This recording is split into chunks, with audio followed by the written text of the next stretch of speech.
Magandang araw sa inyo mga kaibigan. Itong ating almusalita sa araw na ito. Ang ebanghelyo natin ngayon ay Luke 12:49 to 53. Sabi ni Jesus, I have come to bring fire upon the earth, and how I wish it were already fulfilled, kindled. Fire. Dala ng Panginoon ng apoy. Gusto niya na tayo ay may apoy sa ating buhay. May passion, may alab. Gusto niya na tayo ay ignited. Yung tipong on fire ka, yung tipong yung ginagawa mo ay passion ng buhay mo. At yung passion ng buhay mo ay sentro ng buhay mo. When I said sentro ng buhay mo means focus ng isip mo, focus ng damdamin mo.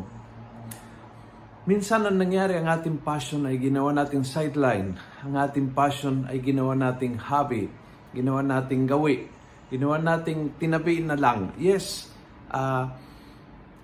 passionate ako tungkol sa pagpapahayag ng ebanghelyo, pero tabi yon kasi marami akong trabaho, marami akong, halimbawa ako bilang pare, pwede mangyari sa akin yan. Itatabi ko yung passion sa pagpapahayag ng ebanghelyo at magfo-focus sa mga administration work na bilang pare ay hindi nawawala. Hindi po pwedeng mawala sa trabaho ng administration, pero hindi pwedeng mapalit yung sentro at yung passion ay gawing sideline. Sapagkat kapag ang alap ay naging sideline, lumalamig. At kapag lumalamig, nawawalang kabuluhan ng lahat ng ginagawa mo. At ang ayaw ng Panginoon ay isang simbahan na nananatili sa struktura ng simbahan. May service, may misa, may meeting, may church, pero nawawala yung passion, nawawala yung alap, nawawala yung enthusiasm. Yun ang hinahanap ng Panginoon.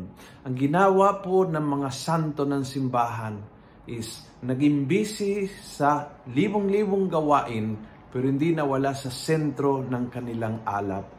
At dahil doon, they were able to set people on fire. The only way na magbabahagi ng passion is kapag mayroon. The only way to make people enthusiastic patungkol sa ating pananampalataya ay kung tayo mismo ay may alap tungkol sa ating pananampalataya. How I wish na ang iyong alap ay buhay na buhay. Yun ang wish ng Panginoon sa bawat isa sa atin. Kung nagustuhan mo ang video ito, pass it on. Punuin natin ng good news ang social media. Gawin natin viral araw-araw ang salita ng Diyos. And God bless.